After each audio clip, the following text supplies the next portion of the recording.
नमस्कार, आप देख रहे हैं राजस्थान की बात। और आज राजस्थान में जो सबसे चर्चित विषय चल रहा है वो चल रहा है कांग्रेस का।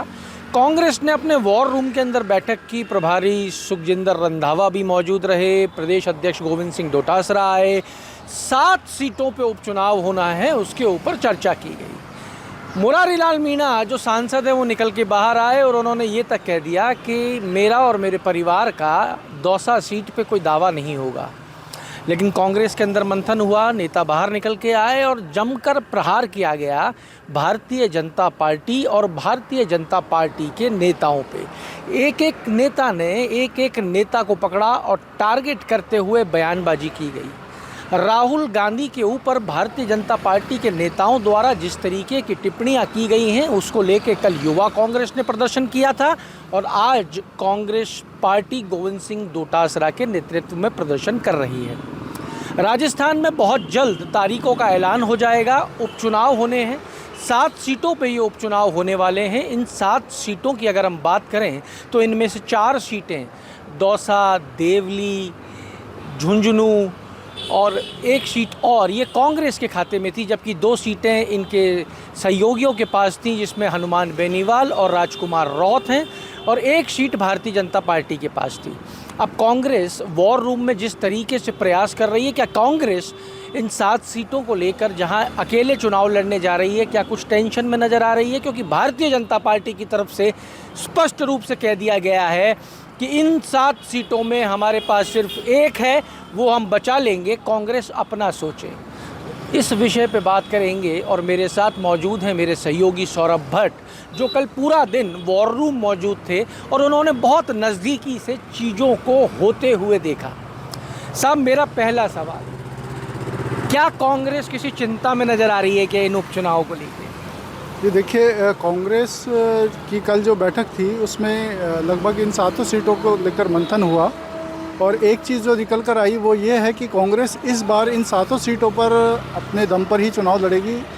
लोकसभा चुनाव में ज़रूर उन्होंने अलायंस किया था हनुमान बेनीवाल की आरएलपी और राजकुमार रौत की बीएपी से, लेकिन इस बार जो समीकरण बनते दिख रहे हैं, कांग्रेस जो है वो इस बार अकेले ही इन 7 सीटों पर चुनाव लड़ने का मन बना चुकी है।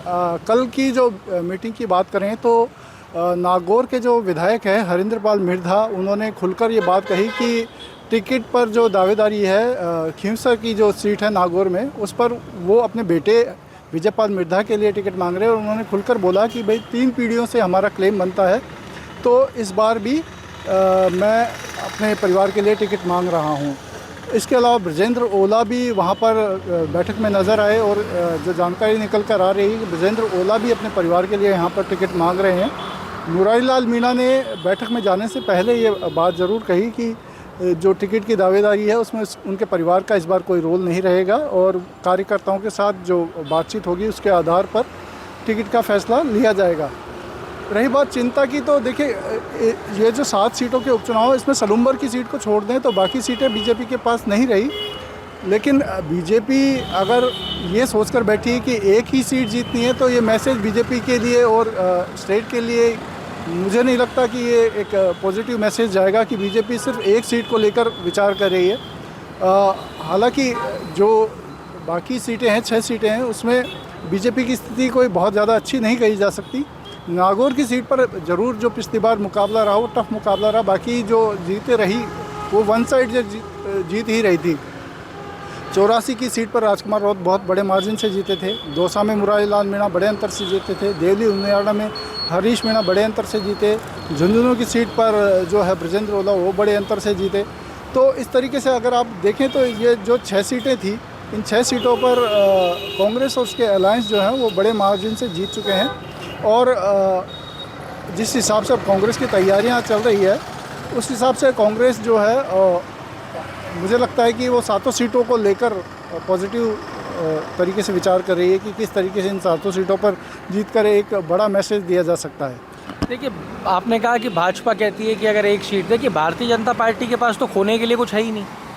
इन 7 सीटों में से बात करें तो भारतीय जनता पार्टी के पास तो 1 सीट थी सलूम्बर की, और उनका ये है कि वो सलूम्बर में अगर वो मीणा परिवार से किसी को उतार देंगे तो वो सीट सिंपैथी के अंदर उनकी निकल जाएगी। अब उनके पास तो पाने के लिए, गेन करने के लिए है। लेकिन कांग्रेस के पास में ये 6 सीटें थीं, कांग्रेस या उनके अलायंस के पास में। अब अलायंस साथ नहीं है तो इन 6 सीटों में से सीटें निकाल के लाना कांग्रेस के लिए एक बड़ा चैलेंज होने वाला है। कांग्रेस के अंदर टिकट वितरण की अगर बात की जाए, आपने अभी कहा कि हरीश मीणा ने भी अपनी दावेदारी दी, मिर्दा परिवार ने अपनी दावेदारी दे दी है। हमने सुना है कि आपके रघुवीर मीणा भी अपनी दावेदारी कर रहे हैं टिकट के लिए। तो अब सभी अगर अपने परिवारों के लिए टिकट मांगेंगे या खुद के लिए टिकट मांगेंगे तो कांग्रेस के लिए एक बड़ी परेशानी पैदा होने वाली है। तो ये टिकट वितरण की जो समस्या है, इससे कैसे निकलेगी कांग्रेस? जी देखिए, टिकट वितरण में जितने ज़्यादा लोग आएंगे वो एक तरीके से एक मैसेज होता है कि जीत की संभावनाएं देखते ही जो दावेदार हैं वो अपनी दावेदारी पेश करते हैं। रघुवीर मीणा की बात करें तो 84 के लिए वो दावेदारी कर रहे हैं और ये अच्छी बात भी है। इसको आप एक अच्छे तरीके से भी ले सकते हैं कि कहीं ना कहीं एक मैसेज है पार्टी के अंदर कि भाई जीत की संभावनाएं हैं और विधायकों की संख्या बढ़ सकती है कांग्रेस की। हालांकि जो कांग्रेस के विधायक थे वो सांसद बन गए, उसकी वजह से ये सीटें खाली हो गई। और एक अलवर की सीट है, रामगढ़ की सीट, उस पर कांग्रेस के विधायक जुबेर खान का जो निधन हो गया। अब जो जानकारी निकल कर आ रही है वो ये है कि इस बार कांग्रेस वहाँ किसी नए चेहरे को मौका दे सकती है, क्योंकि जो टिकट बंटता था अब तक या तो सफ़िया जुबेर को मिलता था या फिर जुबेर खान जो उनके पति थे उनको टिकट मिलता था।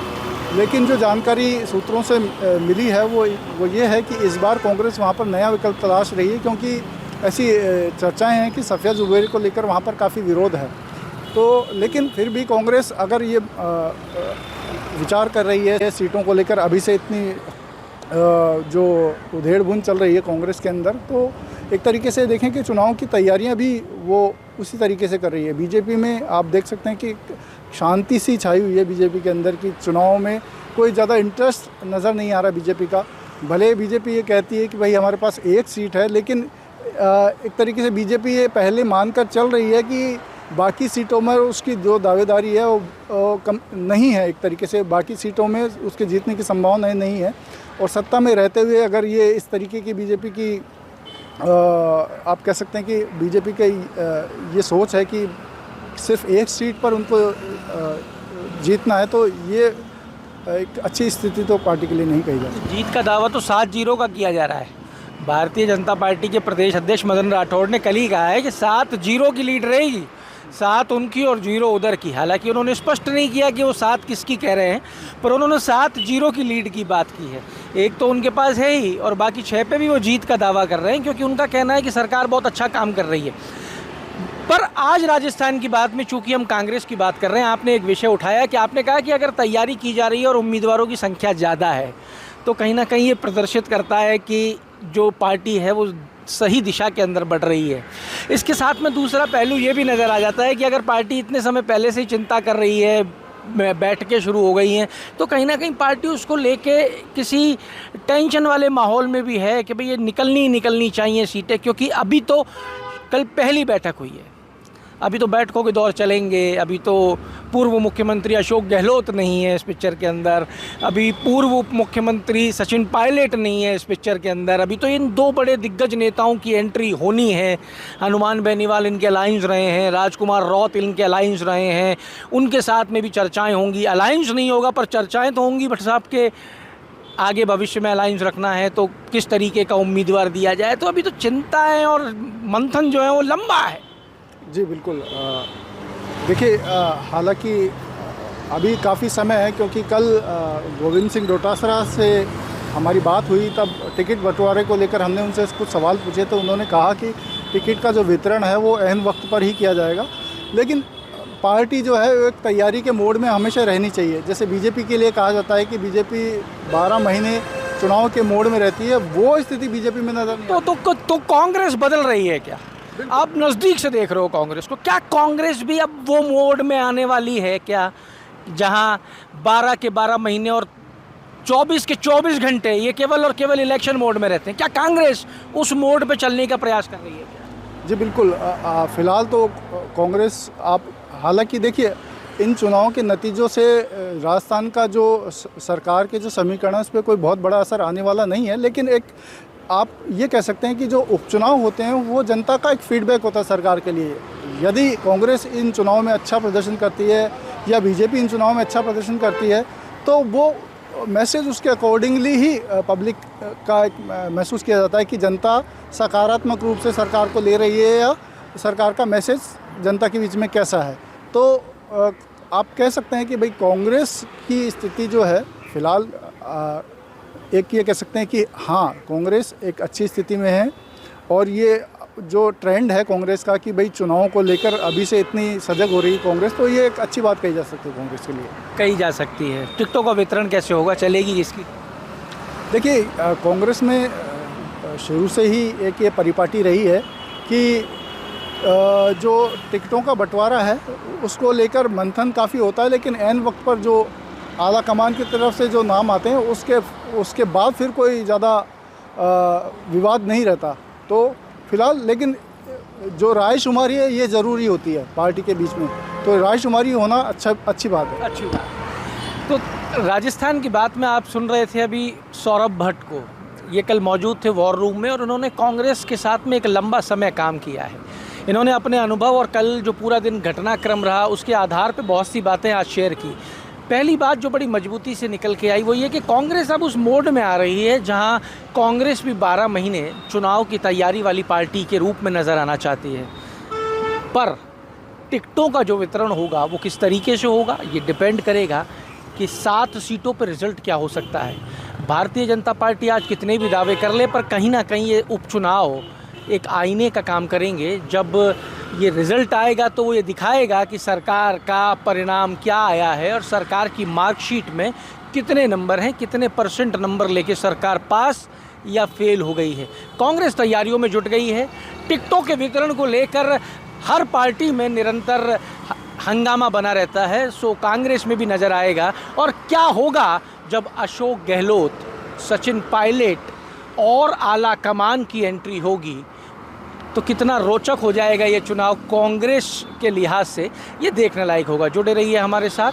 अमर उजाला के लिए जयपुर से मैं आशीष और मेरे सहयोगी सौरभ भट्ट। अगर आप ये वीडियो YouTube पर देख रहे हैं तो हमारे चैनल को सब्सक्राइब करें और बेल आइकन को दबाना ना भूलें। अगर आप Facebook पर ये वीडियो देख रहे हैं तो हमारे पेज को लाइक करें।